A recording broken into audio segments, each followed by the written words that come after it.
अस्सलाम वालेकुम सामीन, आप सब कैसे हैं। मुझे उम्मीद है कि आप सब खैरियत से हैं। सामीन, आज हम सी लैंग्वेज के अंदर ऑपरेटर्स के बारे में बात करेंगे। हमारी साबिक़ा वीडियो में हमने यूज़र इंटरेक्शन के बारे में बात की थी और आज उस टॉपिक को साथ लेते हुए हम सी लैंग्वेज के अंदर ऑपरेटर्स के बारे में स्टडी करेंगे। इन ऑपरेटर्स को स्टडी करने के दौरान हम छोटे छोटे यूज़र इंटरेक्टिव प्रोग्राम बनाएंगे ताकि हमारे एक्सपीरियंस में इजाफ़ा हो। सी लैंग्वेज के लिए हम जितनी भी स्टडी कर रहे हैं उनके लिए मैंने नोट्स बनाए हैं, तो उन नोट्स को फॉलो अप करते हुए हम अपनी इस जर्नी को जारी रखेंगे। तो आइए चलते हैं कंप्यूटर की स्क्रीन पर और सी लैंग्वेज के अंदर ऑपरेटर्स किस तरह से काम करते हैं उसके बारे में जानने की कोशिश करते हैं। सामीन, मेरा नाम अशफाक हुसैन है और मुझे उम्मीद है आपको आज की ये वीडियो पसंद आएगी। आइए चलते हैं नोट्स की तरफ और इन नोट्स के अंदर तमाम इन्फॉर्मेशन मौजूद है जिनको हम फॉलो अप करते हुए अपनी ये जो जर्नी है इसको जारी रखेंगे। सबसे पहले ऑब्वियसली कंप्यूटर जो है वो एक कंप्यूटेशन मशीन है, तो हम प्रोग्रामिंग के ज़रिए से बहुत सारे मैथमेटिकल फंक्शंस जो है वो परफॉर्म करते हैं। तो इन फंक्शन को परफॉर्म करने के लिए हमें ऑपरेटर्स की ज़रूरत पड़ती है। तो सी लैंग्वेज के अंदर इसी तरह से कई तरह के जो है ऑपरेटर्स मौजूद हैं जिनकी वजह से हम मुख्तलिफ़ किस्म के मैथमेटिकल ऑपरेशन जो हैं डाटे को मैनिपुलेट करने के लिए इस्तेमाल कर सकते हैं। तो सबसे पहला जो ऑपरेटर है वो असाइनमेंट ऑपरेटर है, देन अरिथमेटिक ऑपरेटर्स हैं, लॉजिकल ऑपरेटर्स हैं, देन रिलेशनल ऑपरेटर्स हैं। लेकिन आज हम दो ऑपरेटर्स के बारे में बात करेंगे जिसमें असाइनमेंट ऑपरेटर और अरिथमेटिक ऑपरेटर्स वगैरह शामिल हैं। सबसे पहले जो हमारा ऑपरेटर है वो असाइनमेंट ऑपरेटर है। इसको हम यूज़ करते हैं किसी खास वेरिएबल के अंदर कोई खास वैल्यू को स्टोर करने के लिए। इसके अलावा किसी और वेरिएबल को दूसरी वेरिएबल के अंदर स्टोर करने के लिए भी असाइनमेंट ऑपरेटर का इस्तेमाल किया जाता है। इसको हम इक्वल टू साइन के ज़रिए से जो है इस्तेमाल करते हैं। इसका हम इस्तेमाल आगे सीखते हैं और छोटा सा प्रोग्राम भी बनाएंगे। इसमें हम एग्जांपल लेंगे कि ये किस तरह से असाइन करता है किसी भी वेरिएबल के अंदर कोई ख़ास वैल्यू। तो सबसे पहले आइए चलते हैं हमारे फोल्डर के अंदर जहाँ पे हम ये बनाएंगे अपने तमाम के तमाम प्रोग्राम्स। तो आज हम ऑपरेटर इन सी कर रहे हैं, तो इसी फोल्डर के अंदर हम है अपना VS कोड खोलेंगे और हमारे तमाम के तमाम प्रोग्राम जो हैं जो आज हम बना रहे हैं उनकी फाइल्स भी इसी जो है फोल्डर के अंदर आपको मिलेंगी, जिसकी लिंक जो है मैं डिस्क्रिप्शन में दे दूँगा। तो सबसे पहले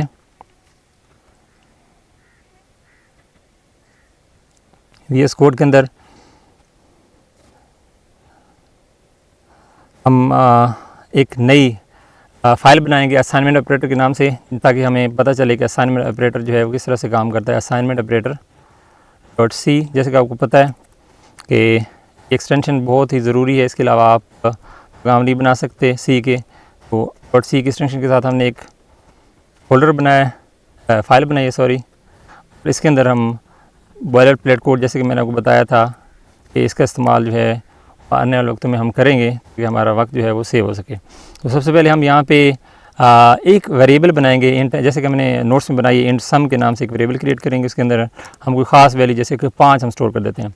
अब हम ये जानने के लिए कि इसके अंदर सम के अंदर वैल्यू स्टोर हुई है या नहीं, इसके लिए हम आउटपुट फंक्शन का इस्तेमाल करेंगे जो कि हमने हमारी साबिक़ा वीडियो में सीखा था। तो ये एक स्टैंडर्ड लाइब्रेरी का एक आउटपुट फंक्शन है जिसमें आप किसी भी वेरिएबल की वैल्यू को शो करवा सकते हैं। तो यहाँ पे हम लिखेंगे just for the sake of understanding the value of some is. तो यहाँ पे आपको पता है फॉर्मेट स्पेसिफायर इस्तेमाल करते हैं, कोरस्पॉन्डिंग होता है किसी भी वेरिएबल के डाटा टाइप का। तो यहाँ पर जैसे कि आप देख सकते हैं हमने इंटीजर डाटा टाइप यहाँ पे लिया है, इसके लिए हमने फॉर्मेट स्पेसिफायर जो है वो d का इस्तेमाल किया है। और यहाँ पे हम कॉमे का इस्तेमाल करते हैं सेपरेट करने के लिए, और जो वैल्यू हम शो करवाना चाहते हैं उस वैल्यू को नाम यहाँ पे डाल देते हैं कि हमें ये जो है रिज़ल्ट शो करे। तो अब हम प्ले करेंगे, यहाँ पे रन करेंगे और हमें 5 की वैल्यू ऑफ सम इज़, यहाँ पे इज़ लिख देते हैं अंडरस्टैंडिंग के लिए इज़, यहाँ पे हमें 5 दिखाई देनी चाहिए। तो इसमें आपको पता चलेगा कि जो असाइनमेंट ऑपरेटर है वो क्या काम कर रहा है बेसिकली। इंट एफ, यहाँ पे हमने कुछ गलती, हाँ यहाँ पे हमने एफ़ नहीं लगाया, इंट एफ का फंक्शन जो है हमने गलत लिखा है जिससे ये एरर थ्रो कर रहा है। दोबारा से रन करेंगे और अब इसको वैल्यू शो करवानी चाहिए। वैल्यू ऑफ, ये आप देख रहे हैं वैल्यू ऑफ सम इज़ 5। तो इसका मतलब ये है कि ये चौथी लाइन एग्जीक्यूट हुई है, इसमें इंटीजर डाटा टाइप की एक वेरिएबल सम के नाम से क्रिएट हुई है, जिसके बाद असाइनमेंट ऑपरेटर हमने इस्तेमाल किया ताकि 5 की जो वैल्यू है सम के अंदर स्टोर हो जाए। यहाँ पे हमने आउटपुट फंक्शन का इस्तेमाल किया है इस वेरिएबल की वैल्यू को शो करवाने के लिए। जैसे कि आप देख सकते हैं यहाँ पे हमारे आउटपुट फंक्शन के अंदर आपको 5 की वैल्यू को शो करवाया जा रहा है। तो ये छोटी सी एक प्रैक्टिस थी हमारी इसको जानने के लिए आगे चलते हैं और नोट्स के अंदर मज़ीद पढ़ते हैं कि आगे कौन सी जो है क्वेश्चन किया गया है। इसी तरह से कई और वेरिएबल्स भी बनाई गई हैं मुख्तलिफ नाम से, और इसके आगे एक छोटा सा इंटरेक्टिव प्रोग्राम है जिसको हम इस्तेमाल करेंगे अपनी अंडरस्टैंडिंग को बिल्डअप करने के लिए। एक और बात जो हमने की थी कि एक वेरिएबल कि जो असाइनमेंट ऑपरेटर होता है किसी भी वेरिएबल की वैल्यू किसी दूसरी वेरिएबल के अंदर असाइन कर सकता है।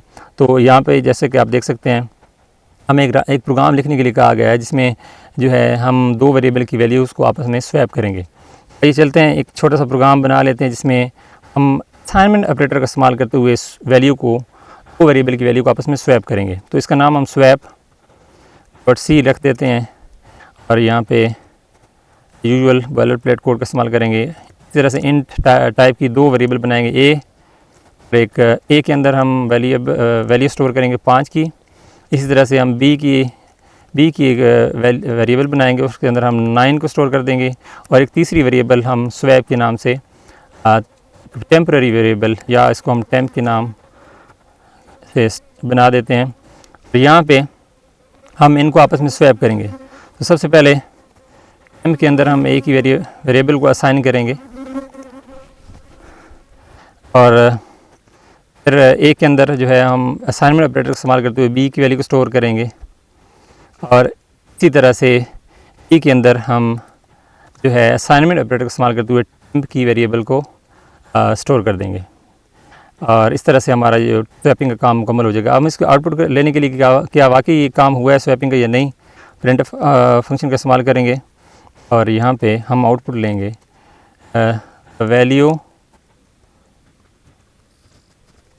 Value of A after swapping is %d। यहाँ पे नई लाइन लेंगे और जो वेरिएबल हम शो करवाना चाहते हैं कॉमा के बाद उसको यहाँ पे लिखेंगे। जैसे कि ए है, उसको हम शो करवाना चाहते हैं। उसके बाद दूसरी वेरिएबल थी हमने स्वैपिंग के लिए इस्तेमाल की थी, वो थी बी, तो print F.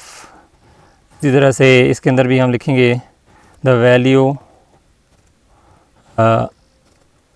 Of B after swapping is %d new line के अंदर, और उसी वेरिएबल को यहाँ पे शो करवाने के लिखेंगे। अब हमें स्वैपिंग का जो अमल है वो कंप्लीट होता दिखाई देता है। जैसे कि हम देख सकते हैं ये हमारा फाइनल लाइन थी। अब यहाँ पे रन करेंगे और इसकी वैल्यू दोनों की आपस में स्वैप हो जानी चाहिए। जैसे कि आप देख सकते हैं पहले हमने जो असाइन की थी वेरिएबल 5 थी के लिए, लेकिन यहाँ पे आप देख सकते हैं कि स्वैपिंग का काम जो है वो मुकम्मल हो गया है असाइनमेंट ऑपरेटर का इस्तेमाल करते हुए। और यहाँ पे ए की वैल्यू 9 हो गई है और बी की वैल्यू 5 हो गई। मुझे उम्मीद है आपको जो है असाइनमेंट ऑपरेटर की समझ आ गई होगी। आगे बढ़ते हैं और अर्थमेटिक ऑपरेटर्स के बारे में जान लेते हैं। अर्थमेटिक ऑपरेटर्स ऐसे ऑपरेटर्स होते हैं जैसे कि आप रियाजी के अंदर जमा उनकी तकसीम वगैरह करने के लिए इस्तेमाल करते हैं। सेम फंक्शन उनका भी जो है इसके अंदर होता है। ऑपरेटर्स के अंदर हम डिवीजन, मल्टीप्लिकेशन, प्लस, माइनस और मॉड्यूलस ऑपरेटर को सीखेंगे और इनका रियल वर्ल्ड के अंदर क्या इस्तेमाल है उसके बारे में जानने की कोशिश करेंगे। इन ऑपरेटर्स को स्टडी करने के दौरान हम छोटे छोटे यूज़र इंटरेक्टिव प्रोग्राम बनाएंगे ताकि हमारी अंडरस्टैंडिंग को डेवलप किया जा सके। तो ऑब्वियसली आप जानते हैं कि ऑपरेटर्स क्या काम करते हैं। यहाँ पर अगर यहाँ पे मैं 3 लिखता हूँ और मैं प्लस करता हूँ इसको 4 के साथ, ठीक है, ये जो है ये चीज़ ये ऑपरेटर है। स्टेटमेंट में ये चीज़ ऑपरेटर है, ठीक है, और ये जो है ये दोनों ऑपरेंड हैं, ठीक है, लेफ़्ट ऑपरेंड और ये राइट ऑपरेंड। अब इसके दरमियान जो ऑपरेटर है ये क्या काम कर रहा है, इनको आपस में जमा कर रहा है, तो इस चीज़ को हम ऑपरेटर कहते हैं। आई थिंक आपकी अंडरस्टैंडिंग डेवलप हो गई होगी। तो आगे बढ़ते हैं और डिवीजन ऑपरेटर के बारे में, जो हमारा पहला अरिथमेटिक ऑपरेटर है उसके बारे में जान लेते हैं। Division operator divides the value of left operand by the value of right operand. तो ये बाएं साइड का जो आपका डिजिट या ऑपरेंड होता है उसके ऊपर दाएं वैल्यू को डिवाइड कर देते हैं। तो इसकी हम प्रैक्टिकल एग्जांपल लेते हैं और यहाँ पे डिवीजन ऑपरेटर को की एक फाइल बनाते हैं, division operator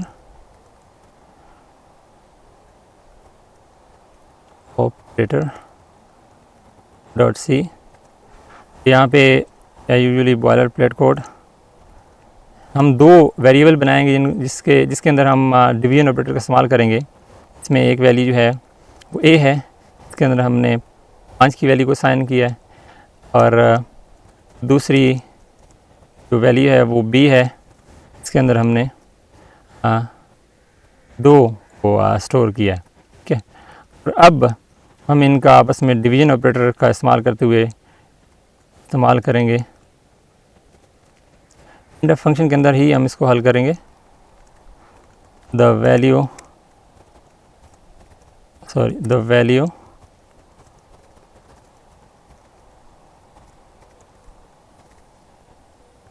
after division is percentage E. हम फ्लोट भी इस्तेमाल कर सकते हैं, लेकिन यहाँ पे हम है वो इंटीजर डाटा टाइप ले रहे हैं, और यहाँ पे हम a डिवाइड बाई b जो है ये करेंगे। अब इसको आंसर क्या होना चाहिए, 5 के ऊपर जब हम 2 को डिवाइड करते हैं तो हमें 2 आंसर मिलता है। अब एक और बात, इसमें आपको सिर्फ आपने कितनी दफ़ा उसके ऊपर तकसीम किया वही रिज़ल्ट मिलेगा, जबकि मॉड्यूलस सेपरेटर जो हम आगे स्टडी करेंगे वो इसके डिफरेंट काम करता है, जिसमें वो सिर्फ रिमाइंडर को शो अप करता है। अब उसके बारे में भी हम आगे स्टडी करते हैं और समझते हैं। तो अब इसको हम रन करेंगे, और इसमें हम रन करेंगे और हमें 2 आंसर मिलना चाहिए। जैसे कि आप देख सकते हैं यहाँ पे the value after division is 2, obviously 2 ही थी। तो हमारी जो है स्टेटमेंट डिवीजन की, जिसमें हमने a डिवाइड बाई b किया, वो साबित हुई। आइए चलते हैं आगे और छोटा सा यूज़र इंटरेक्टिव प्रोग्राम बनाते हैं ताकि हमारा तजर्बा जो है वो थोड़ा डेवलप हो सके। तो यहाँ पे इन्होंने एक छोटी सी प्रोग्राम बनाया है। This program takes as input the price of a box of chocolates and the total number of chocolates in the box. The program finds and displays the price of 1 chocolate. तो इसमें एक छोटा सा programme बनाएंगे जिसमें आपके पास एक जो है बॉक्स है चॉकलेट का, जिसके अंदर फ़र्ज़ करें 100 चॉकलेट्स हैं, और आपको उस बॉक्स की जो है प्राइस का भी पता है। आप चाहते हैं कि उसके अंदर जो एक चॉकलेट है उसकी कितनी कीमत है, उसके लिए हम छोटा सा प्रोग्राम बनाते हैं। तो यहाँ पे हम बनाएंगे चोको बॉक्स नाम से एक छोटा सा प्रोग्राम डिवीजन ऑपरेटर के लिए बनाते हैं सी नाम से। और यहाँ पे सबसे पहले हम जो है इंटीजर डाटा टाइप की 3 वेरिएबल बनाएंगे। सबसे पहले हमारे पास जो है वो box of chocolate, price of box of chocolate की एक वेरिएबल बनेगी। उसके बाद how much chocolates are in the box, उसकी एक वेरिएबल बनाएंगे। Number of chocolates in the box की, और एक यूनिट प्राइस की वेरिएबल बनाएंगे कि एक चॉकलेट जो है वो सपोज एक दुकानदार के पास जो है वो चॉकलेट बॉक्स है, तो उसने उसको सेल करना है, तो वो चाहता है कि एक चॉकलेट की कीमत को मालूम करें। तो उसके लिए हम यहाँ पे एक चॉकलेट की कीमत निकालेंगे डिवीजन ऑपरेटर का इस्तेमाल करते हुए। यूनिट प्राइस कितनी होगी, ये 3 वेरिएबल है जिसके अंदर हम इनपुट लेंगे। तो अब सबसे पहले ये यूज़र से सवाल करेगा कि आप बताओ ये जो बॉक्स ऑफ चॉकलेट्स है ये कितने रुपए का है। ठीक है, इस तो ओपन करेगा ये प्रोग्राम, तो उसे ये सवाल करेगा please enter the price of chocolate box. ठीक है, सबसे पहले वो यहाँ पे अपना इंटर करेगा। इसके लिए हम इनपुट फंक्शन लेंगे स्कैन के लिए, और स्कैन के अंदर हम उस वेरिएबल का नाम देंगे जिसके अंदर हम वेरिएबल स्टोर करवाना चाहते हैं। सॉरी, तो यहाँ पे %d, क्योंकि हमने इंटीजर डाटा टाइप की वेरिएबल लेनी है। तो यहाँ काम के बाद % आपको ज़रूर लगाना है इनपुट फंक्शन के लिए। प्राइस ऑफ चॉकलेट वो बताएगा कि कितनी है उस बॉक्स ऑफ चॉकलेट्स की। Price of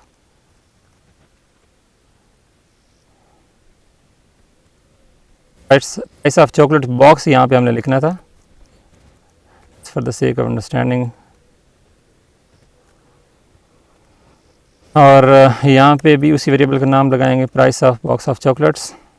that's it. अब ये हमारी पहली इनपुट जो है वो मुकम्मल होगी। उसके बाद एक और सवाल करेगा। प्रिंट एफ फंक्शन के अंदर हमने एफ नहीं लगाया, इसके साथ साथ डिबगिंग करते जाएंगे। और एक और आउटपुट फंक्शन इसके अंदर नेक्स्ट जो है क्वेश्चन वो ये होगा कि उसके अंदर कितनी चॉकलेट्स हैं उस बॉक्स के अंदर, ठीक है। तो ये यूज़र से पूछेगा please enter the number of chocolates in the box, कि हम ये दूसरा जो है वेरिएबल डिवाइड करने के लिए वो इस्तेमाल कर सकें, ठीक है, न्यू लाइन के अंदर। अभी इसके लिए एक नया इनपुट फंक्शन स्कैनफ का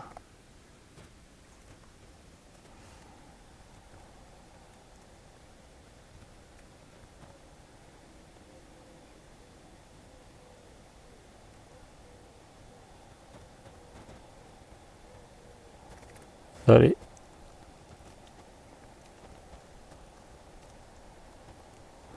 स्कैनफ के लिए इस यहाँ पे डी %d और दूसरी वेरिएबल की जो वैल्यू थी जो नाम था वो था the number of chocolates, sorry the price of chocolate bars and the number of chocolate जो हमने उसे पूछना है please tell the number of chocolates. तो दूसरी वेरिएबल जो है वो द नंबर ऑफ़ चॉकलेट्स के लिए है, इसके अंदर इनपुट लेंगे दूसरी। अब उसने जब दोनों इनपुट्स हमें फ्राहम कर दी तो हम रिज़ल्ट निकालेंगे। रिज़ल्ट के लिए ऑब्वियसली यूनिट प्राइस हमें बताना है, तो unit price is equal to assignment operator इस्तेमाल करते हुए यूनिट प्राइस के अंदर डिवीज़न जो रिज़ल्ट है वो हम स्टोर करेंगे। तो सबसे पहले price of chocolate box divide by, जैसे कि आप जानते हैं इनको आपस में डिवाइड करना होता है एक यूनिट की प्राइस जानने के लिए, तो द नंबर ऑफ़ चॉकलेट्स है इसके साथ इसको डिवाइड कर देंगे and we will get the result. That's it. अब हम इसका आउटपुट लेंगे प्रिंट एफ फंक्शन का इस्तेमाल करते हुए, और यूनिट प्राइस है उसको हम यहाँ पे लिखें the unit price of one chocolate, या यूनिट प्राइस आप दोनों कह सकते हैं, chocolate is %d then new line के अंदर। यहाँ पे वो वेरिएबल यहाँ पर जो है स्टोर होगी डिवीजन की रिज़ल्ट, ऑब्वियसली ये था unit price. That is it. हमारा प्रोग्राम मुकम्मल हो गया है चॉकलेट बॉक्स की प्राइस जानने का। अच्छा, अब यहाँ पे हम प्ले करेंगे, हमसे ये दो इनपुट लेगा। सबसे पहले तो ये पूछेगा कि आप बताओ उस चॉकलेट बॉक्स की जो प्राइस है वो कितनी है। यहाँ पे रन करेंगे,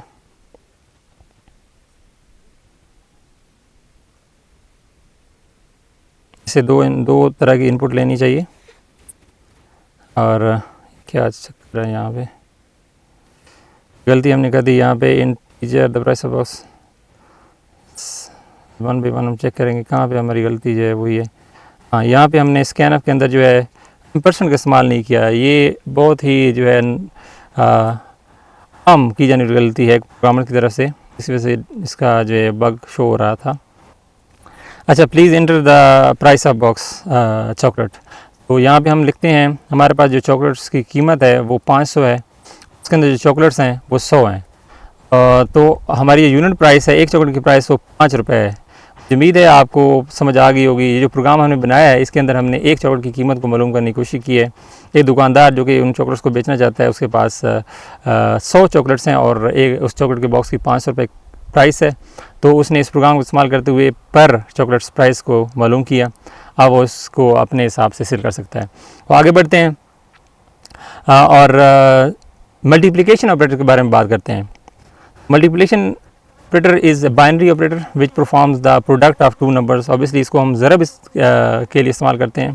तो यहाँ पर आप देख सकते हैं हमने एक वेरिएबल बनाई है मल्टीप्लाई के नाम से, इंटीजर डाटा टाइप की, जिसके अंदर हमने 5 ज़रब 5 किया है। तो आइए चलते हैं यहाँ पर थोड़ी सी प्रैक्टिस कर लेते हैं और मल्टीप्लिकेशन ऑपरेटर का इस्तेमाल करते हैं। यहाँ पे हम लिखेंगे मल्टीप्लिकेशन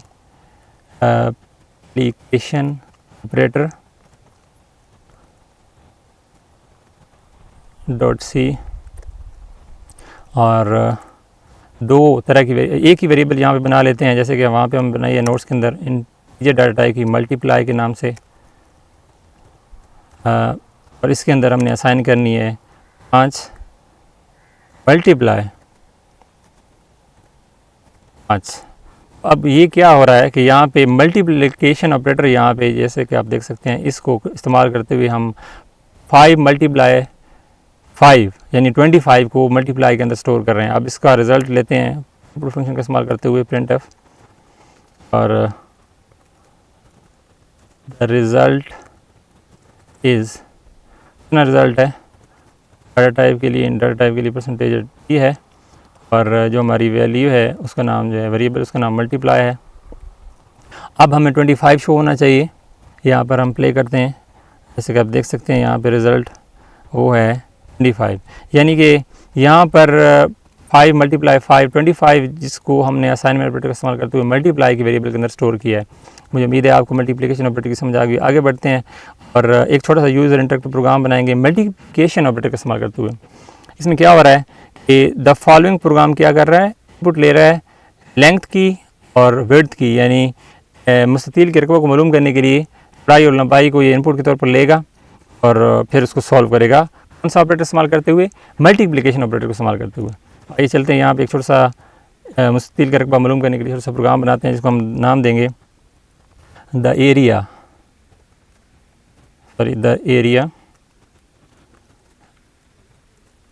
ऑफ रेक्टेंगल के नाम से .c। और यहाँ पर हम सबसे पहले इन तरह की वेरिएबल बनाएंगे। इंटीजर, हम फ्लोट डाटा टाइप भी बना सकते हैं, यहाँ पर हम इंटीजर डाटा टाइप की बनाएंगे। इसके अंदर फर्स्ट हम लेंथ लेंगे, इसके बाद विड्थ लेंगे, एंड देन हम उस एरिया के अंदर इसकी जो वैल्यू को स्टोर करेंगे।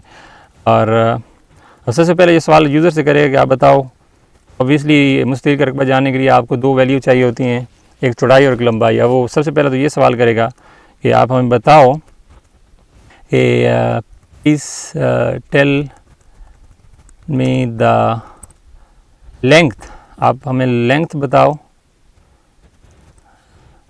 ऑफ द एरिया, इसके बारे में हम रकबा मालूम करना चाहते हैं। तो वो सबसे पहले ये सवाल करेगा, उसके लिए इनपुट ले गए स्कैनफ की मदद से, और इनपुट लेने के लिए हम परसेंटेज डी, क्योंकि इंटीजर टाइप है, और वेरिएबल के नाम कॉमा के बाद एम्परसेंट का इस्तेमाल ज़रूर करना है, मत भूलिए। तो एम्परसेंट का इस्तेमाल ज़रूर करना है, ये मत भूलिएगा, क्योंकि इसकी वजह से आप को बार बार एरर का सामना करना पड़ेगा। तो वेरिएबल का नाम हम रखते हैं लेंथ, ऑब्वियसली हमने लेंथ के अंदर लेना है। लेंथ के नाम की वेरिएबल जो हमने बनाई उसके अंदर हम इसकी इनपुट लेंगे, और नेक्स्ट क्वेश्चन वो करेगा printf फंक्शन का इस्तेमाल करते हुए हम एक और आउटपुट शो करेंगे, जिसमें वो पूछेगा please tell me the width, वो चौड़ाई पूछेगा ऑफ द एरिया, और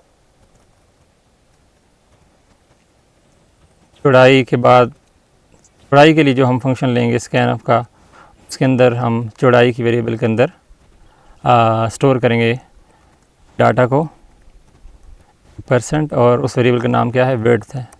percent again we are forgetting WIDH width, that's it. अब हमारा प्रोग्राम जो है यहाँ तक कंप्लीट हो गया। अब हमने इसको सॉल्व करना है। जब हम दो इनपुट ले लेंगे तो उसका रिज़ल्ट हमने किस तरह से लेना है, वो एरिया के अंदर हम जो है असाइनमेंट ऑपरेटर यहाँ पे इस्तेमाल करेंगे, और एरिया के अंदर हम स्टोर करेंगे इनको आपस में मल्टीप्लिकेशन करने का रिज़ल्ट। ठीक है, तो क्या चीज़ हमने मल्टीप्लाई करनी है, लेंथ करनी है, उसके बाद मल्टीप्लिकेशन ऑपरेटर का इस्तेमाल करते हुए विड्थ का जो है यहाँ पे दोनों को आपस में मल्टीप्लाई करना है, और इसका रिज़ल्ट जो है ये कहाँ पे स्टोर हो जाएगा, एरिया के अंदर। अब हम एरिया की आउटपुट लेने के लिए printf फंक्शन का अगेन इस्तेमाल करेंगे, और यहाँ पर हम लिखेंगे the area of the rectangle is percentage D, sorry, और यहाँ पे न्यू लाइन के अंदर वो वेरिएबल कौन सी है, एरिया के नाम की वेरिएबल है। तो एरिया के अंदर हमने है उसका रिज़ल्ट शो करवाना है, एरिया का रिज़ल्ट शो करवाना है। तो अब हम यहाँ पे प्ले करेंगे, हमसे दो इनपुट लेगा। सबसे पहले पूछेगा कि लेंथ बताओ उस रकबे की, मुस्ततील की लेंथ बताओ। फ़र्ज़ करेंगे हमारे पास जो उसकी लेंथ 5 है, 5 मीटर है। और फिर वो दोबारा पूछेगा उसका जो है आप बताओ चौड़ाई भी बताओ, वेड्थ, वो भी हमारे पास 5 है, तो 25 आंसर हमें मिलना चाहिए। Just for the sake of understanding, easy और सिंपल जो मल्टीप्लिकेशन है वो मैं कर रहा हूँ यहाँ पे। The area of the rectangle is 25। ये मीटर हो सकता है, फीट हो सकता है, जितना भी आप यहाँ पे यहाँ पर आप लिख सकते हैं मीटर्स, ठीक है, metres, just for the sake of understanding. यहाँ पे आपने मीटर रख दिया। दोबारा से आप फ़र्ज़ करें उसका जो है 8 मीटर रकबा है, उसकी लंबाई है, और उसकी जो चौड़ाई है वो भी 8 है, तो 64 आंसर मिलना चाहिए। जैसे कि आप देख सकते हैं यहाँ पे the area of rectangle is 64। I think आपको इसकी समझ आ गई होगी। और अब आगे बढ़ते हैं। मल्टीप्लिकेशन के बाद जो हमारे पास ऑपरेटर है वो है एडिशन का, जमा का जो ऑपरेटर है। ऑब्वियसली जमा, जब मैथमेटिक्स के क्वेश्चन हल करते हैं तो उसमें जमा एक इंतहाई इंपॉर्टेंट ऑपरेटर है एडिशन करने के लिए। ये सम दो ऑपरेंड के आपस में जमा करता है। यहाँ पर आप देख सकते हैं इन्होंने इंटीजर डेटा टाइप की एक वेरिएबल बनाई है ऐड के नाम से, जिसके अंदर इन्होंने ये वाला ऑपरेटर जो है और ये दोनों ऑपरेंड को आपस में जमा किया है, ठीक है। अब इसका आंसर जो है ये 20 आना चाहिए, ठीक है। अब हम इसको भी हल कर लेते हैं। यहाँ पे VS कोड में जाएंगे और एक एडिशन के नाम से एक ऑपरेटर बनाएंगे, एक फ़ाइल बनाएंगे जिसमें इसका वर्क जो है वो जानने की कोशिश करेंगे। तो सबसे पहले हम एक वेरिएबल बनाते हैं ऐड के नाम से, उन्होंने भी बनाई ऐड, और इसके अंदर उन्होंने असाइन किए हैं जो है सॉल्व किया है जमा के ऑपरेटर को। यहाँ पे 10 + 10 उन्होंने किया है, तो हम भी वही करेंगे।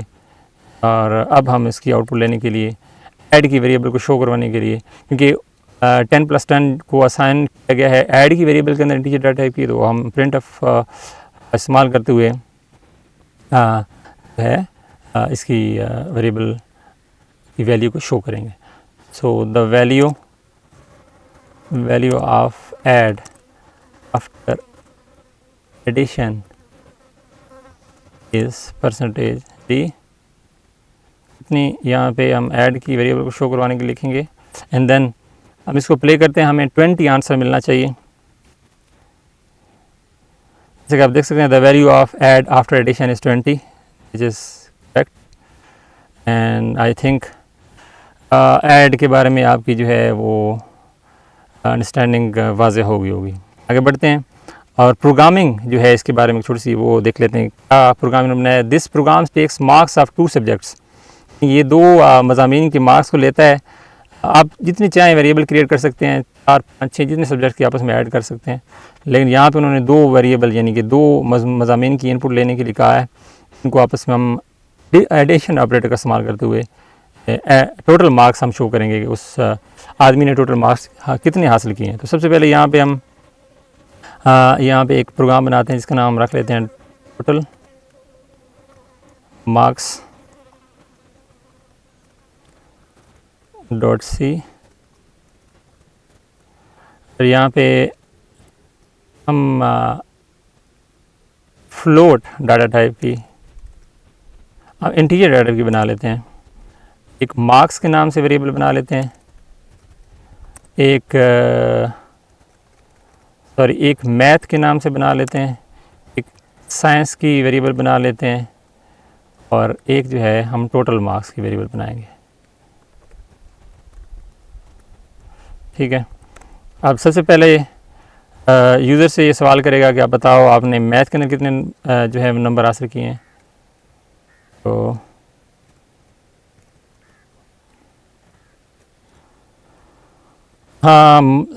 Please enter the number in marks math. So please enter the number you have got in math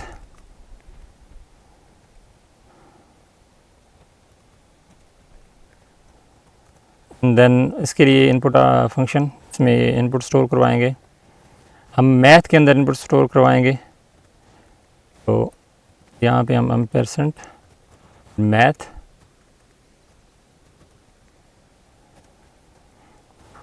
next output function के अंदर वो जो है यूज़र से सवाल करेगा कि आप बताओ आपने मार्क्स जो हैं हासिल किए, साइंस के अंदर कितने मार्क्स हासिल किए हैं। सो please enter the marks you have got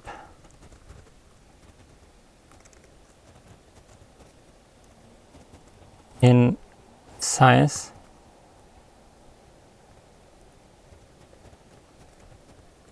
that is it. और इसके लिए हम एक इनपुट फंक्शन स्कैनफ का इस्तेमाल करेंगे। इसमें हम साइंस की वेरिएबल के अंदर है इनपुट लेंगे कि उसने साइंस के अंदर कितने नंबर हासिल किए हैं। तो साइंस देन इसका जो रिज़ल्ट है वो यहाँ पे हम सॉल्व करेंगे। टोटल मास के अंदर हम एडिशन ऑपरेटर का इस्तेमाल करते हुए और असाइनमेंट ऑपरेटर का इस्तेमाल करते हुए स्टोर करेंगे टोटल मार्क्स के अंदर मैथ के मार्क्स जब यूज़र एंटर करेगा प्लस साइंस एंड अब इसका जो रिज़ल्ट है वो हम आउटपुट फंक्शन का इस्तेमाल करते हुए शो करेंगे और टोटल मार्क्स की वेरिएबल को शो करवाएंगे, उसकी वैल्यू को शो करवाएंगे। सो द टोटल नंबर और मार्क्स यू हैव गॉट, यहाँ पे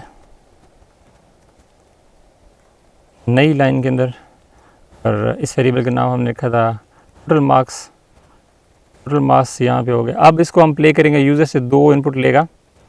सबसे पहले ये पूछेगा कि आप बताओ आपके मैथ के अंदर कितने आपने नंबर हासिल किए हैं, please enter the number you have in math.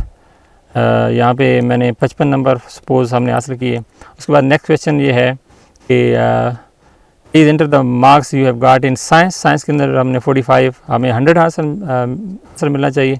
तो यहाँ पे आप देख सकते हैं the total marks you have got 100। तो यहाँ पे एडिशन ऑपरेटर का यूज़र इंटरेक्टिव प्रोग्राम हमने बनाया है। इसमें यूज़र से इनपुट ली गई है और 2 सब्जेक्ट्स के मार्क्स को आपस में जमा किया गया और यूज़र को शो करवाया गया। तो that is it for the addition operator. अब आगे बढ़ते हैं और एक और चीज़ यहाँ पे इंक्रीमेंट और डिक्रीमेंट ऑपरेटर के बारे में आपको बताता चलूँ कि एक ऑपरेटर जो है इंक्रीमेंट और 2 तरह का ऑपरेटर होता है, एक इंक्रीमेंट और एक डिक्रीमेंट ऑपरेटर होता है। इनको हम किसी खास वेरिएबल की वैल्यू के अंदर 1 का इजाफा करने के लिए इस्तेमाल कर सकते हैं। एक छोटा सा यहाँ पे के बारे में भी प्रोग्राम बना लेते हैं। इसको हम इंक्रीमेंट, सबसे पहले हम इंक्रीमेंट को इस्तेमाल करते हैं और यहाँ पे एक वैल्यू के अंदर इसका इस्तेमाल करते हैं। तो सबसे पहले हम एक डी डाटा टाइप की वैल्यू बनाएंगे, इसके रखेंगे इसका नाम और इसके अंदर हम 5 की वैल्यू को स्टोर कर देते हैं। और अब हम इसको इसकी वैल्यू को शो करते हैं। और इंक्रीमेंट ऑपरेटर जो है वो किस तरह से काम करता है उसके बारे में जान लेते हैं। The value of A is percentage D. यहाँ पे जो है ए की वैल्यू को हमने शो करवाना है, ए को लिखेंगे और अब हम इसको प्ले करते हैं और हमें इसकी वैल्यू ऑब्वियसली 5 दिखाई देगी। अब इंक्रीमेंट ऑपरेटर जो है वो क्या काम करता है इसको डिटेल पे हम पढ़ेंगे। इसका इस्तेमाल ज़्यादातर लूप्स वगैरह में होता है, जो आगे हम हमारे टॉपिक है सी लैंग्वेज का। अब इसने करना क्या है, जब हम आगे बढ़ेंगे एक जो आपकी चौथी लाइन एग्जीक्यूट होगी, इसमें इंटीजर डाटा टाइप की एक वेरिएबल क्रिएट होगी और उसके अंदर 5 की वैल्यू को स्टोर कर दिएगा। 5वीं लाइन के एग्जीक्यूशन के अंदर होगा ये कि जब आप इंक्रीमेंट ऑपरेटर ए प्लस प्लस या प्लस प्लस ए को लिखेंगे तो ये ए की वैल्यू के अंदर एक इजाफा कर देगा। आप देखिएगा यहाँ पे मैं प्ले करूँगा, आपको 6 की वैल्यू शो होगी। वैल्यू ऑफ ए इज़ 6 में हो ये रहा है कि जब 5वीं लाइन को एग्जीक्यूट किया गया है तो उसमें प्लस यानी ए को जमा कर दिया गया। इस तरह से सेम काम जो है वो आप यहाँ पे अगर माइनस कर दें, सेम काम आप इंक्रीमेंट ऑपरेटर का इस्तेमाल करते हुए लेते हैं, इसमें एक माइनस हो जाएगा। आप देख सकते हैं the value of A is 4 यानी कि माइनस हो गया। इंक्रीमेंट और डिक्रीमेंट ऑपरेटर एक जो है इसके अंदर कम या ज़्यादा करने के लिए इस्तेमाल होते हैं। इसी तरह से हम इसको मज़ीद स्टडी करेंगे आने वाले वीडियो सेशन के अंदर। तो मुझे उम्मीद है आपकी अंडरस्टैंडिंग डेवलप होगी इंक्रीमेंट ऑपरेटर के बारे में। आगे हमारा ऑपरेटर है वो है सब्ट्रैक्शन ऑपरेटर। तो सब्ट्रैक्शन ऑपरेटर क्या करता है, राइट ऑपरेंड से यानी कि राइट ऑपरेंड को लेफ्ट ऑपरेंड से माइनस करता है, जिसमें इन्होंने एक छोटी सी मिसाल दी है। इंटीजर डाटा टाइप की एक वेरिएबल क्रिएट की जिसके अंदर 20 माइनस 15 किया। हम भी इसी तरह से करेंगे यहाँ और एक फाइल बनाएंगे सी की, नया प्रोग्राम बनाएंगे सब्ट्रैक्शन का, subtraction.c और यहाँ पे एक दो वेरिएबल बना लेते हैं इंटीजर डाटा टाइप की। जिस तरह से उन्होंने किया है, उन्होंने एक रिज़ल्ट के नाम से एक वेरिएबल बनाई है। हम यहाँ पे रिज़ल्ट इज़ इक्वल 20 माइनस कितना किया उन्होंने 20 माइनस 15, यानी 15 को माइनस किया है माइनस ऑपरेटर का इस्तेमाल करते हुए। यहाँ पे रिज़ल्ट के अंदर इसका रिज़ल्ट जो है स्टोर हो जाएगा और हमें 5 रिज़ल्ट मिलना चाहिए।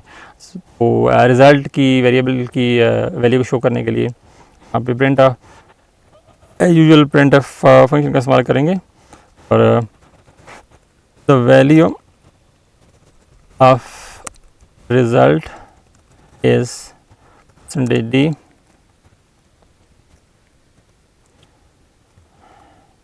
रिज़ल्ट। तो यहाँ पे हमें आंसर 5 हासिल होना चाहिए। तो जैसे कि आप देख सकते हैं यहाँ पे the value of result is 5, यानी कि जब चौथी लाइन एग्जीक्यूट हुई है यहाँ पे इंटीजर डाटा टाइप की एक वेरिएबल के अंदर 20 माइनस 15 के रिज़ल्ट को स्टोर कर दिया गया है। मुझे उम्मीद है आपको इसकी समझ आ गई होगी। आगे बढ़ते हैं और एक यूज़र इंटरेक्टिव प्रोग्राम बनाते हैं। ऑब्वियसली यहाँ पे दिया गया होगा, इसमें जो एक्टिविटी उन्होंने कही है कि write a program that original price of a shirt and discount percentage from user. Program should display the original price of shirt, यानी तो उसको ओरिजिनल प्राइस शो करनी चाहिए इस प्रोग्राम को। दूसरा, उसको कितनी डिस्काउंट मिला है वो शो करेगा, उस शर्ट के ऊपर कितना डिस्काउंट मिला है। और जब डिस्काउंट उसने हासिल कर लिया तो उसके बाद उसकी जो डिस्काउंट के बाद प्राइस थी वो कितनी होगी।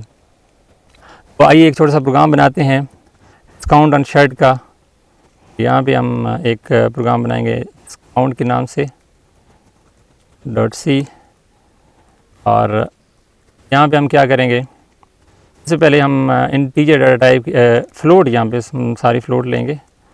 तो फ्लोट डाटा टाइप की एक वेरिएबल बनाते हैं ओरिजिनल। जब ओरिजिनल प्राइस के लिए इनपुट लेंगे original price of the shirt, original price होगी। उसके बाद डिस्काउंट परसेंटेज की एक वेरिएबल बनाएंगे, डिस्काउंट परसेंटेज।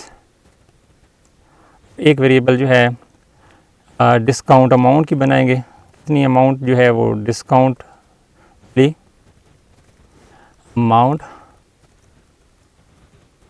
एक वेरिएबल जो है प्राइस आफ्टर डिस्काउंट की बनाएंगे, प्राइस आफ्टर डिस्काउंट।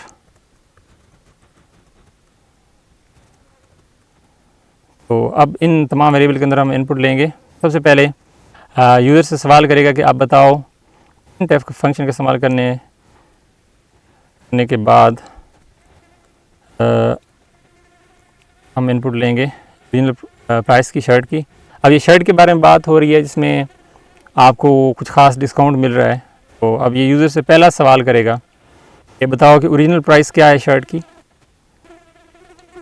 तो original please tell the original price of the shirt. यहाँ पे ओरिजिनल प्राइस हो गई। इसके लिए स्कैनफ फंक्शन एक में हम इनपुट लेंगे और ये वेरिएबल जो है ये है ओरिजिनल प्राइस की। तो यहाँ पे परसेंटेज f का इस्तेमाल करेंगे, हमने फ्लोट डाटा टाइप लेना है। तो वेरिएबल जो है यहाँ पे हम परसेंट का इस्तेमाल करने के बाद वेरिएबल हम ओरिजिनल प्राइस के अंदर हम स्टोर करवाएंगे। जब वो बताएगा यूज़र को उतनी कि कितनी प्राइस है उसकी। अब नेक्स्ट क्वेश्चन जो है वो पूछेगा कि आप बताओ कि कितना डिस्काउंट मिल रहा है। तो अब नेक्स्ट क्वेश्चन करेगा प्रिंटफ के अंदर, please tell the discount percentage on the shirt. ये नई लाइन के अंदर। एंड देन इसके लिए स्कैनफ फंक्शन ऑब्वियसली एक इनपुट लेंगे यहाँ पे।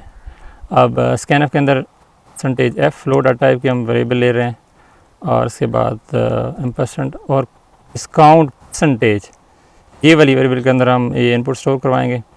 अब हमें दो जो है वो इनपुट मिल गई हैं। अब इसके बाद हम इसको सॉल्व करेंगे। ओके, डिस्काउंट अमाउंट के अंदर हम स्टोर करेंगे कौन सा रिज़ल्ट, यहाँ पे हम सबसे पहले परसेंटेज कितने परसेंट जो है हमें डिस्काउंट मिला है, तो डिस्काउंट परसेंटेज एंड डिवाइड, अब इस्तेमाल करेंगे डिवाइड बाई 100, ये फार्मूला है परसेंटेज निकालने का। और इसके बाद मल्टीप्लिकेशन ऑपरेटर का इस्तेमाल करेंगे। अब टोटल जो ओरिजिनल प्राइस है उसके साथ इसको मल्टीप्लाई कर देंगे, then we will get the discount amount. अब नेक्स्ट जो है हमने चीज़ मालूम करनी है, एक तो हमें डिस्काउंट अमाउंट का मालूम करना था, दूसरा हमें प्राइस आफ्टर डिस्काउंट जो है वो मालूम करनी है। ऑब्वियसली हमारे पास जब डिस्काउंट अमाउंट आ जाएगी तो हम उसके अंदर माइनस करेंगे ओरिजिनल प्राइस से। अच्छा, प्राइस आफ्टर डिस्काउंट में हम सबसे पहले ओरिजिनल प्राइस लिखेंगे, उसके बाद इसके अंदर से माइनस ऑपरेटर का इस्तेमाल करते हुए हम डिस्काउंट अमाउंट जो हमें मिली थी, ये पहले वाली जो हमने यहाँ पे सॉल्व की है लाइन नंबर 9 के अंदर जो हमने सॉल्व किया है, डिस्काउंट अमाउंट के अंदर जो हमने अमाउंट ले ली है उसको हम माइनस करेंगे ओरिजिनल प्राइस से। अब इसके बाद हमें जो रिज़ल्ट है वो शो होगा कि कितनी हमें अमाउंट मिली है और अमाउंट जो डिस्काउंट के बाद कितनी इसकी जो प्राइस है वो है। हम 3 तरह के आउटपुट लेंगे। तो सबसे पहले हम ओरिजिनल है प्राइस ऑफ द शर्ट ये हल करेंगे। Original price of the shirt कितनी है, परसेंटेज डी, और उसके बाद कितनी हमें डिस्काउंट अमाउंट मिली है। डिस्काउंट अमाउंट यहाँ पे लिखेंगे, डिस्प्ले कराएंगे डिस्काउंट अमाउंट, और इसके लिए परसेंटेज एफ़ हमने यहाँ पे गलत कर दिया है, यहाँ पे हमें परसेंटेज एफ़ लगाना था। एंड देन जो लास्ट है वो हमने डिस्प्ले करवानी है प्राइस आफ्टर डिस्काउंट। ये यूज़र्स को जो है मतलूबा जो हमने प्रोग्राम बनाया है एक्टिविटी के अंदर, वो ये 3 मिकदार हैं जो यूज़र को चाहिए। सो प्राइस आफ्टर डिस्काउंट, तो प्राइस आफ्टर डिस्काउंट ये हो गई नई लाइन के अंदर। अब इसी तरतीब के साथ हम वेरिएबल को यहाँ पे लिखेंगे। जैसे यहाँ पे हमने ओरिजिनल प्राइस लिखा है तो यहाँ एक जो पहली वाली वेरिएबल होगी उसको शो करवाएंगे, इसमें लिखेंगे ओरिजिनल प्राइस। सबसे पहले तो इनपुट स्टोर हो जाएगी जब यूज़र बताएगा ओरिजिनल प्राइस क्या है। देन नेक्स्ट जो है हमें चाहिए डिस्काउंट अमाउंट, तो नेक्स्ट जो है हमारी डिस्काउंट अमाउंट की वेरिएबल होगी जो शो होगी। Then last one is original price after the discount. Original price जो है discount price after the price after discount, ये वाली वेरिएबल जो है हमें शो करवानी है price after discount. That is it. अब हमारा जो है ये प्रोग्राम कंप्लीट हो गया है और अब इसको हम प्ले करेंगे और ये यूज़र से 2 तरह की इनपुट लेगा। सबसे पहले ये पूछेगा कि आप बताओ कि ओरिजिनल जो है उसकी कीमत आखिर में है क्या उस शर्ट की, ठीक है। और is tell the original price of the shirt. सब फ़र्ज़ करें हमने वो शर्ट जो है उसकी कीमत जो है 1000 रख दी है, ठीक है, 1000 है उसकी ओरिजिनल प्राइस।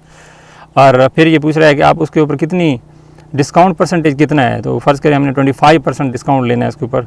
अब हमें रिज़ल्ट कितना मिलना चाहिए। अब अगर इसको डिवाइड करेंगे तो हमें जो है यहाँ पे इसका रिज़ल्ट शो होगा। ओरिजिनल प्राइस जो है आप देख सकते हैं 1000 है, देन डिस्काउंट अमाउंट जो है वो 250। अगर ये 0 ज़्यादा आप नहीं चाहते तो यहाँ आप परसेंटेज और एफ़ के दरमियान 0.2 यानी कितने डेसिमल आपको डेसिमल के बाद कितने नंबर आपको दिखाई दें यहाँ पे उतने आप, अगर आप 3 लिखेंगे तो आपको 3 नंबर डेसिमल के बाद दिखाई देंगे।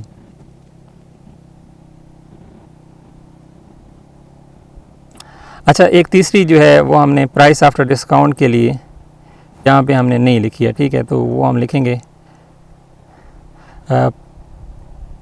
Percentage dot to F. ये हम यहाँ पे भूल गए थे क्योंकि हमें प्राइस आफ्टर डिस्काउंट भी तो शो करवानी है ना। तो अब यहाँ पे दोबारा से इसको प्ले करते हैं। अब हमें सिर्फ 2 डिजिट शो होंगे। अब ये आपसे सवाल कर रहा है please tell the original price of the shirt. Obviously 1000 हम just for the sake of understanding हम 1000 ही रखेंगे। इसको दोबारा से करते हैं, यहाँ पे कोई मसला आ रहा है, तो दोबारा से प्ले करते हैं। और अब ये से पूछेगा कि आप please tell the original price of the shirt 1000। अब इसको हमने 25% डिस्काउंट लिया है तो हमें यहाँ पे इसका आंसर मिला है। ये आप देख सकते हैं, मैं हाईलाइट कर रहा हूँ। अब आपको आंसर मिल गया है। The original price of the shirt is 1000। Obviously 1000 थी उसकी ओरिजिनल कीमत जो थी। डिस्काउंट अमाउंट हमें 25% मिला था जो कि है 250 यानी 250 मिला है।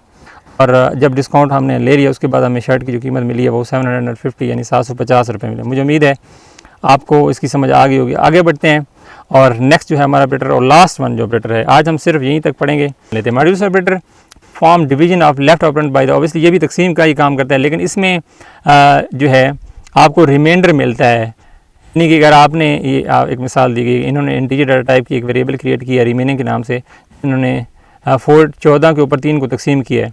अब हमें कितना आंसर मिलना चाहिए? 4 मिलना चाहिए कि अगर आप इसको डिवाइड करते हैं 3 को 14 के ऊपर तो आप 12 तक पहुँचते हैं यहाँ, ठीक है ना, 12। ऑब्वियसली ये एक तकसीम का अमल है।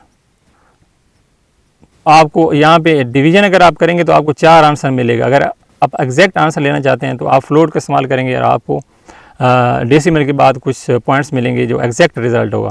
लेकिन जब आप मॉड्यूलस ऑपरेटर का इस्तेमाल करते हैं यानी 14 मॉड्यूलस 3 करते हैं तो आपको रिमाइंडर मिलता है। यानी कि जब हम इसको हाल करते हैं 14 मॉड्यूलस 3 को, तो आपको जो रिमाइंडर मिलता है डिवीज़न के अमल के बाद, तो ये शो करवाने के लिए रिमाइंडर मॉड्यूलस ऑपरेटर का इस्तेमाल होता है। आइए इसको समझ लेते हैं। एक छोटा सा प्रोग्राम बनाते हैं और मॉड्यूलस ऑपरेटर को समझने की कोशिश करते हैं। Let's go and create another C program modulus operator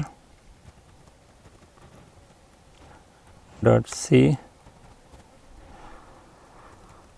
तो सबसे पहले इन्होंने जो हल किया है रिमेनिंग के नाम से, यहाँ सबसे पहली बात ये कि आपको सिर्फ इंटीजर डाटा टाइप का इस्तेमाल करना होगा, क्योंकि आप मॉड्यूलस ऑपरेटर के साथ सिर्फ इंटीजर डाटा टाइप का इस्तेमाल कर सकते हैं। फ्लोट जो है वो इस्तेमाल नहीं किया जा सकता। जस्ट ये आपको इन एडवांस आपको बताना ज़रूरी है। Whenever you use the modulus operator you have to stick with the integer data type. So सबसे पहले यहाँ पे उन्होंने वेरिएबल बनाई है रिमेनिंग नाम की, और इसके अंदर उन्होंने 14 मॉड्यूलस यानी मॉड्यूलस का इस्तेमाल किया ऑपरेटर का और इसको सॉल्व किया है। यानी इसका रिज़ल्ट जो है कितना शो होगा, आपको 2 शो होगा। आइए चेक करते हैं प्रिंट एफ फंक्शन का इस्तेमाल करते हुए। और यहाँ पे the value of remaining is %d, और रिमेनिंग के नाम की वेरिएबल जो है ये हमने शो करवानी है।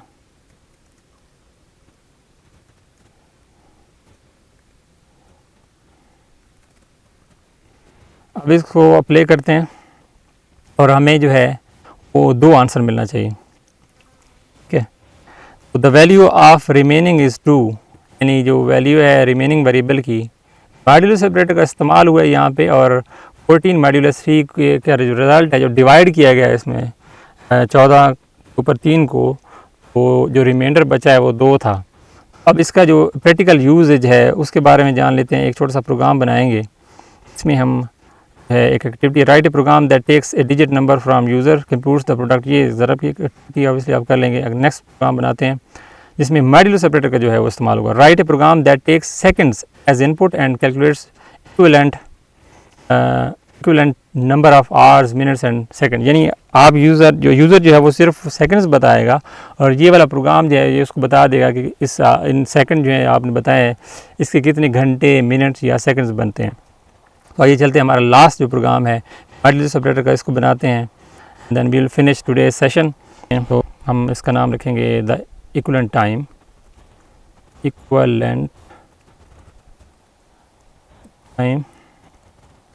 Dot C. और इसके अंदर सबसे पहले हम जो है यूज़र से सेकंड्स लेंगे, तो उसके लिए एक वेरिएबल हम बनाएंगे इंटीजर डाटा टाइप की। ऑब्वियसली हम मॉड्यूलस ऑपरेटर का इस्तेमाल कर रहे हैं, तो इंटीजर डाटा टाइप की एक वेरिएबल बनाएंगे टोटल सेकंड के नाम से, टोटल सेकंड्स। देन एक वेरिएबल बनाएंगे आवर्स के नाम से, देन मिनट्स के नाम से एक वेरिएबल बनाएंगे, एंड देन सेकंड्स के नाम से एक variable. That is it. Total seconds के अंदर हम इनपुट लेंगे, तो उसके लिए हम यूज़र से पूछेंगे कि आप बताओ कि कितने सेकंड हैं जो आप कन्वर्ट करना चाहते हो। इंटर द सेकेंड्स, या आप ये भी कह सकते हैं inter the time in seconds you want to convert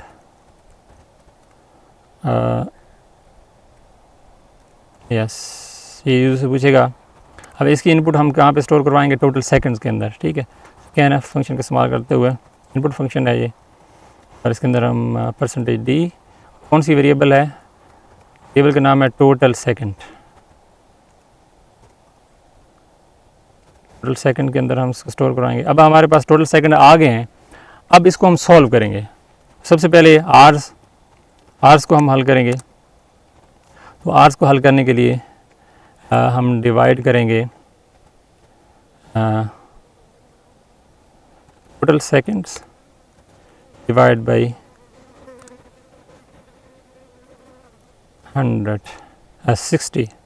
36 sorry, एक घंटे के अंदर 100 सेकंड्स होते हैं।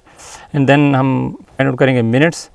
तो मिनट्स को फाइंड आउट करने के लिए आपको दोबारा ऑपरेटर की एक नई तरतीब देनी होगी। मैं इसके अंदर आप सॉल्व करेंगे टोटल सेकंड्स, मॉड्यूलस ऑपरेटर का इस्तेमाल करेंगे यहाँ पे। मैं इसके बारे में आपको बताता हूँ ये किस तरह से काम हो रहा है यहाँ पे। 600 divide by 60, that is it. Next one जो है हमारा लास्ट वन, वो सेकंड के अंदर हम इनपुट लेंगे टोटल सेकंड्स, मॉड्यूलस ऑपरेटर का इस्तेमाल यहाँ भी करेंगे हम, और 60 के 60 सेकंड होते हैं एक मिनट के अंदर। अब हमारे पास जो है इसका सलूशन मुकम्मल हो चुका है। अब हम प्रिंट आउट करवाएंगे इसका जो रिज़ल्ट है। तो सबसे पहले यहाँ पे इक्विवेलेंट टाइम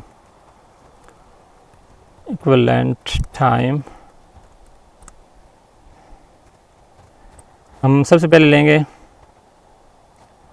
आर्स को लेंगे। तो उसके लिए परसेंटेज डी, यहाँ पे हम लिखेंगे आर्स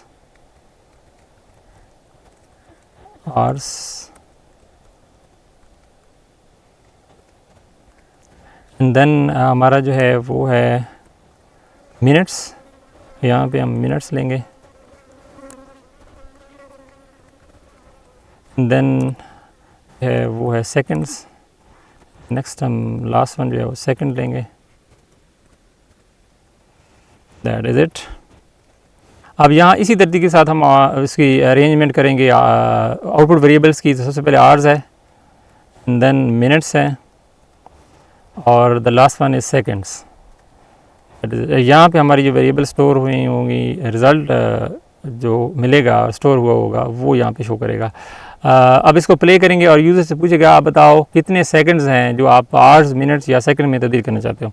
हम इसको प्ले करते हैं, then it will show us, ask us the number of second, enter the time in second you want to convert. कितने सेकंड हैं, सपोज हम 3600 सेकंड जो हैं इसको हम कन्वर्ट करना चाहते हैं आवर्स, मिनट्स और सेकंड के अंदर। अब इसको यहाँ पे आप देख सकते हैं इक्विवेलेंट टाइम हमें कितना मिला है, 1 आवर्स 0 मिनट्स एंड 0 सेकंड। इस तरह से एक और क्वेश्चन कर लेते हैं। तो हमारे पास 65 सेकंड्स हैं, तो यहाँ पे हम 65 सेकंड कर लेते हैं। अब हमें 1 minute 0 hours 1 minute and 5 second मिलने चाहिए। आप देख सकते हैं यहाँ पे इक्विवेलेंट टाइम कितना मिला है, 0 आवर्स 1 मिनट्स और 5 सेकंड। यानी ये जो प्रोग्राम हमने बनाया इसमें इस टाइम को सेकंड्स की शक्ल के अंदर जो टाइम है उसको ये कन्वर्ट करता है आवर्स, मिनट्स और सेकंड के अंदर। So that is it guys, I hope आज की वीडियो आपको पसंद आएगी और आपके नॉलेज के अंदर इजाफा होगा। सामीन, सी लैंग्वेज के अंदर ऑपरेटर्स के बारे में इंतहाई अहम टॉपिक जो कि हम मिस कर रहे हैं वो है ऑपरेटर प्रेसिडेंस। उसको हम आने वाले वीडियो सेशन के अंदर हल करेंगे। इसके साथ साथ अलजेब्रिक एक्सप्रेशन किस तरह से सी लैंग्वेज के अंदर सॉल्व किए जाते हैं उसके बारे में भी जानेंगे। तो जुड़े रहिए मेरी नेक्स्ट वीडियो तक। तब तक के लिए अल्लाह हाफ़िज़।